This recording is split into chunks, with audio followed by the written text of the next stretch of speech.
Desain grafis adalah suatu bentuk komunikasi visual yang menggunakan gambar untuk menyampaikan informasi atau pesan dengan seefektif mungkin.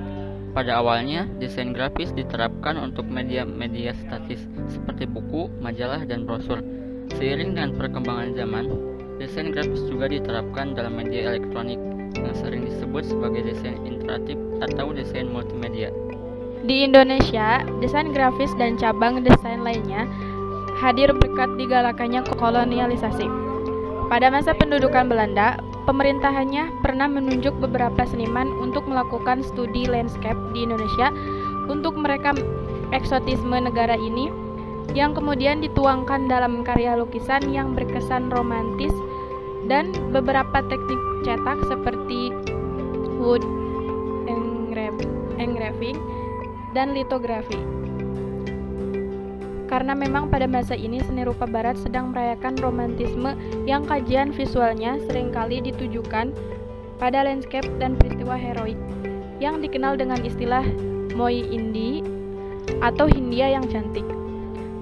Berangkat darinya lah desain grafis mulai diperkenalkan secara tidak langsung kepada rakyat Indonesia. Penguasaan teknik cetak pun bukan dari akademi, namun sebatas dari obrolan dan interaksi dengan orang asing. Mesin cetak pertama kali didatangkan ke Pulau Jawa pada tahun 1659. Karena tidak ada operatornya, mesin itu menganggur sampai berpuluh-puluh tahun. Tujuan misionaris mendatangkan mesin cetak erat kaitannya dengan nilai mereka untuk mencetak kitab suci dan buku-buku pendidikan Kristen. Selain mencetak kitab suci, mereka juga menerbitkan surat kabar berhaluan pendidikan Kristen.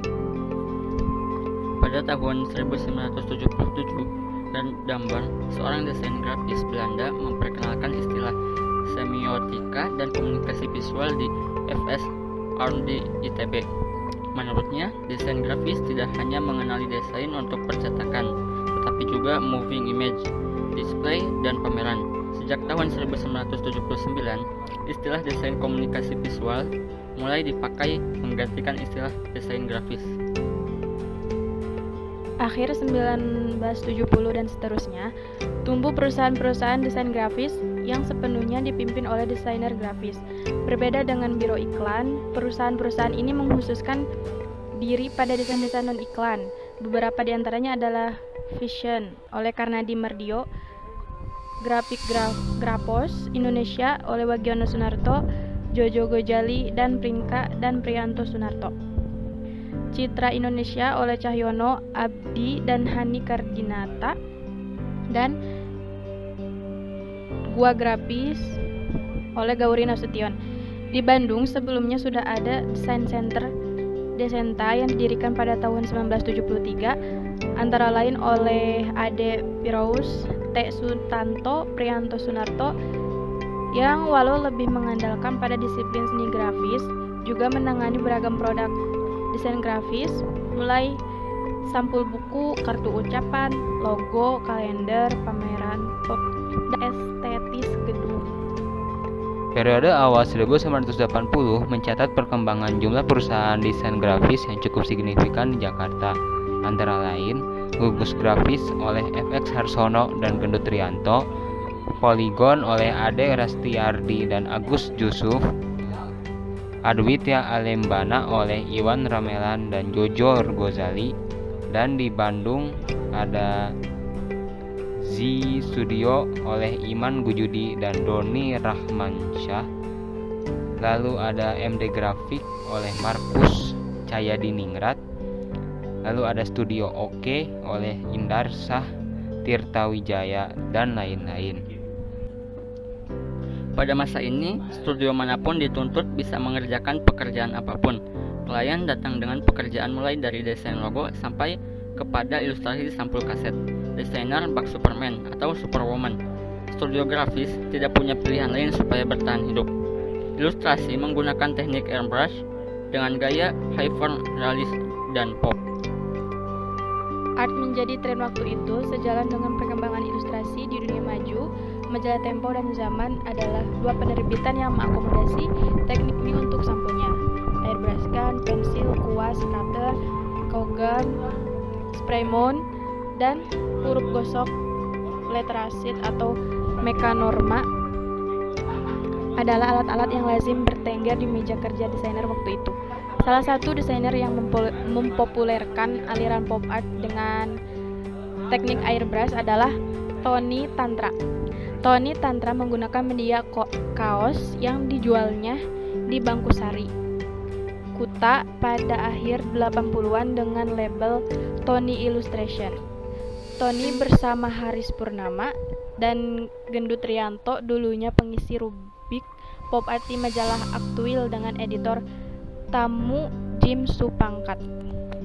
Jelang akhir 1990-an, konsepsi baru seni global yang diberi tajuk postmodernisme yang digalakkan sampai sekarang ini membawa arus perubahan dan kebaruan yang radikal dan kritis pada seni rupa Indonesia. Tidak terlepas dari seni grafis, penyampaian ide dan yang dimiliki seniman pada karya dituangkan pada media dan material yang dianggap tidak lazim pada masanya, seperti lahirnya performance art, instalasi, dan media lainnya yang unik dan mengundang kontroversi. Seperti pada Biennale 9 Jogja yang sebagian besar karyanya merayakan kehadiran postmodernisme dengan menjatuhkan pilihan pada instalasi. Meskipun begitu, seniman grafis tetap mencoba memadukan teknik grafis dengan media asing yang dinamai instalasi, seperti yang dilakukan Marida Nasution pada pameran Taman Plastik, Tina Sanjaya dengan instalasinya yang berjudul Seni Grafis dan Sepak Bola, dan beberapa seniman lainnya yang mencoba tetap menyisipkan corak seni grafis yang membentuk proses penciptaan karyanya bersanding dengan arus deras kritisme postmodernisme. Lebih jauh lagi, eksplorasi media seni grafis kian berkembang didukung oleh laju perkembangan teknologi yang kian pesat juga. Teknologi grafis mutakhir pun seperti CC print, digital print, dan lain-lain mulai dipertanyakan konvensinya. Beberapa pihak mencoba untuk mengamini hal tersebut. Namun banyak pihak yang kekeh menyuarakan seni grafis konvensional lebih bernilai daripada seni grafis dengan media cetak mutakhir. Dengan anggapan terlalu mudahnya reproduksi yang ditawarkan media cetak baru yang disokong teknologi sehingga dianggap makin menjauhkan dan memberi jarak seniman dari karyanya. Namun, kalangan postmodernisme yang eklektis beranggapan bahwa penciptaan karya seni tidak lagi dibatasi pada konvensinya. Namun, sejauh apa seniman mampu mempertanggungjawabkan pemilihan penuangan ide karya pada jenis media. Selain perkembangan historikal di atas, hal menarik yang terkait pada perkembangan seni grafis Indonesia juga tampak pada dialog Jogja-Bandung yang selalu hangat dipercayakan sampai saat ini. Seperti pada seni lukis, seni grafis pun mulai menampakkan kecenderungan karya yang berada antara seniman Jogja dan seniman Bandung. Secara umum dari masa Suyono, Bapak Seni Lukis Modern Indonesia, kecenderungan mazhab kedua kota ini memang berbeda. Jogja yang lokal dengan kaitan seni dengan kehidupan sosial kemasyarakatan, dan Bandung dengan perayaan modernisme pada karyanya. Pun pada akademi seni yang dikembangkan oleh kedua kelompok seniman yang telah memiliki perbedaan visi ini, sekolah guru gambar yang kemudian menjadi ITB dan ASR yang kemudian menjadi ISI Jogja. Perbedaan visi yang diturunkan para pendiri akademi ini kemudian berkembang dan kian mengerucut, sehingga kedua kecenderungan ini ramai dibicarakan. Khususnya pada seni grafis, kecenderungan penggunaan media pun mulai terlihat. Hal ini boleh jadi disebabkan oleh ketersediaan mesin cetak dan alat pendukung lainnya dalam berkarya seni grafis. ITB dikenal sebagai instalasi yang memiliki mesin terlengkap di Indonesia, melahirkan seniman yang diberi kesempatan lebih untuk mengeksplorasi teknik grafis. Sementara di Jogja, kelangkaan mesin cetak datar dan kurang fungsionalnya mesin cetak dalam kemudian mengantarkan senimannya untuk amat menggeluti teknik cetak tinggi. Seni grafis kemudian menjadi media yang diminati kedua pilar ini karena kemudahan dalam pengayaan media pendukungnya. Namun, tetap memiliki kecenderungan yang berbeda dalam pengajian karyanya. Keterbatasan mesin ini kemudian tidak dikeluhkan para penggrafis Jogja. Mereka dengan gelarnya menggeluti cukil kayu hingga mencapai penguasaan teknis yang dapat dinilai amat baik. Sementara di Bandung, tradisi kesadaran media menjadi hal yang sering dipertanyakan pada senimannya karena keleluasaan dalam pemilihan teknik cetak yang digunakan. Seni grafis kontemporer Indonesia adalah cabang seni yang dinilai amat kaya, baik secara visual maupun ide yang dituangkan senimannya. Proses berkarya grafis kemudian mempengaruhi kecenderungan berkarya pada senimannya, kemudian melahirkan seniman yang memiliki pola kerja yang teratur dan pemikiran yang terstruktur. Perkembangan seni grafis kontemporer Indonesia kiranya dinilai amat berkembang dengan baik. Eksplorasi teknis diaplikasikan pada media yang dianggap kurang lazim dalam penyajian karya grafis, dari kertas, kanvas, kayu, bahkan akrilik.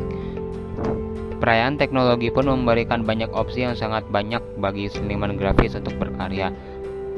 Bahkan jauh lebih lagi, perundungan kontemplatif seniman kemudian melahirkan penyajian karya yang menggunakan teknik cetak secara filosofis. Dapat disimpulkan dari sedikit uraian di atas bahwa seni grafis Indonesia bukanlah cabang seni yang murahan, pinggiran, dan kelas dua, namun dapat dipandang sebagai cabang seni yang melahirkan seniman yang memiliki kekhasan baik dalam pemikiran maupun karyanya, mampu menunjukkan eksistensinya dalam memperkaya seni rupa Indonesia.